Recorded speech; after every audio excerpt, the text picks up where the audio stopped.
We want to talk now about, well, we talked about in our last session about the laws of the universe. We talked about the law of vibration, the law of gender, the law of perpetual transmutation.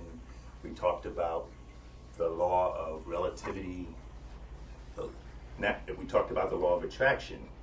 And we talked about energy. Energy is everything, and the fact that thought is the most potent form of energy that there is. So thought is something that we can control. Our mind is the most powerful tool on this universe, is the power of the mind. So the power of the mind leads me into the law of the mind, which is the law of belief. So what is belief? Belief is defined as conviction or acceptance of anything we think is true or real. And so in essence, the law of the mind is the law of belief. Belief is, that law is in essence, anything we have to believe how the mind works. That's what the law of belief is all about, believing in how the mind works. So how does the mind work? The mind is made up of, for the most part, two components, the conscious and the unconscious mind. The conscious mind is what consists of that part of us that allows us to make decisions, to use reasoning and logic. It harbors our emotions and our feelings. The conscious mind is very unique. It thinks in pictures, which is a unique thought in itself. If I were to say to you, think of your parents, or think of your home, or think of your car, a picture probably came into your mind. That's what I mean by the mind thinks in pictures. The conscious mind thinks in pictures. And then we have the unconscious mind. The unconscious mind, I'm calling it the unconscious mind. Some people refer to it as the subconscious, but there's a reason why I call it the unconscious, and we'll talk about that later. The unconscious mind is that part of us that manifests our values into beliefs, and it manifests anything that the conscious mind tells us.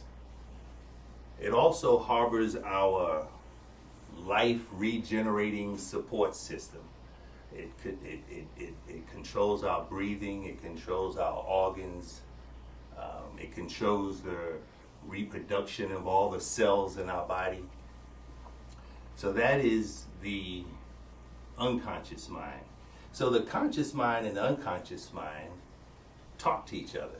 Primarily the conscious mind talks to the unconscious mind, and what the conscious mind tells the unconscious mind, the unconscious mind manifests it into people, places, and circumstances and things that create our experiences. That's what creates our life. So if you think about if you consider the conscious mind tells the unconscious mind, and whatever the conscious mind tells it, the unconscious mind believes it. Believes it to be real, whether it is or not. It believes it to be true, whether it is or not. So that's why we can control our thought, our conscious thought. We can create our conscious thought. We have to be careful what we tell our unconscious mind.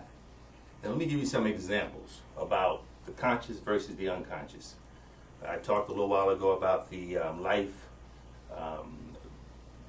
regeneration life support system. If I were to say to you, raise your hand. Okay, I gave you a command. It was a thought. Raise your hand or raise your arm.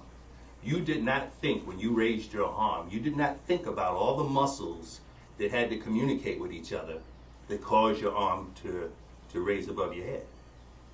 That was your unconscious mind performing at the command of your conscious mind.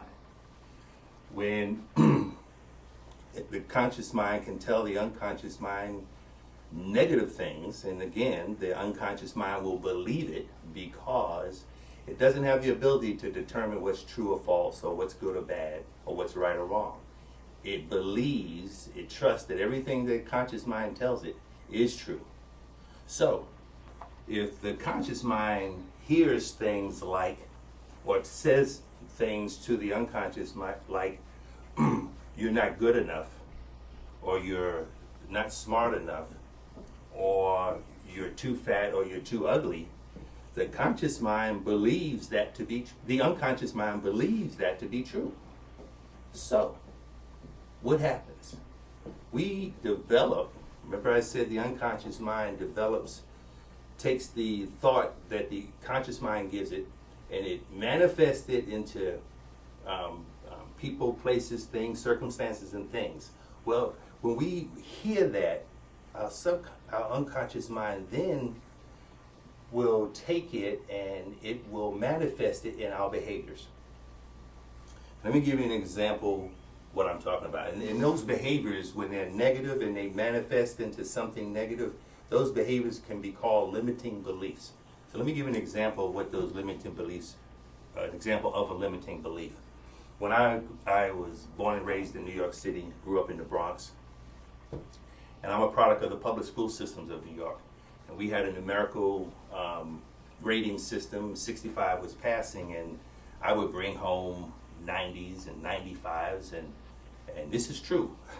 And my father would always say to me, very good,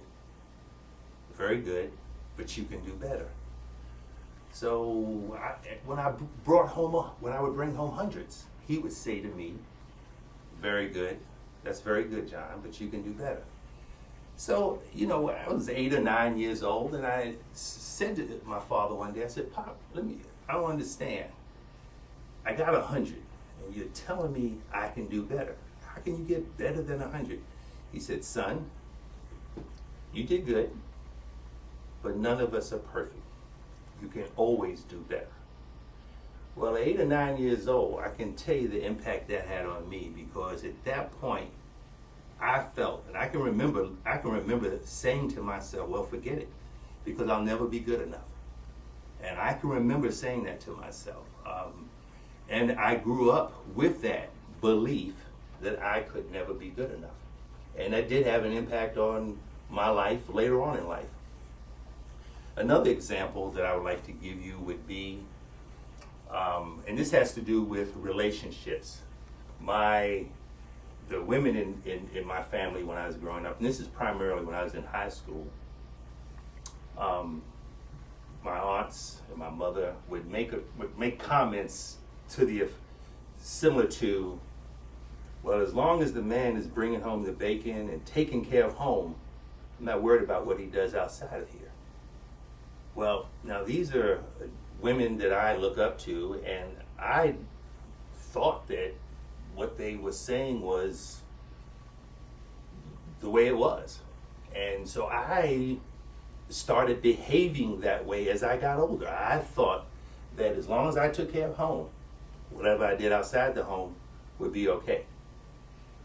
Now, keep in mind that our beliefs were manifested. I thought the unconscious mind took it and manifested into our behavior. Just like we manifested it, we can change it. We can change it to living the way we should be living by the conscious mind telling our unconscious mind the correct things. So what we'll talk about in our next segment will be how to change our thoughts and behaviors by telling our unconscious mind the right things.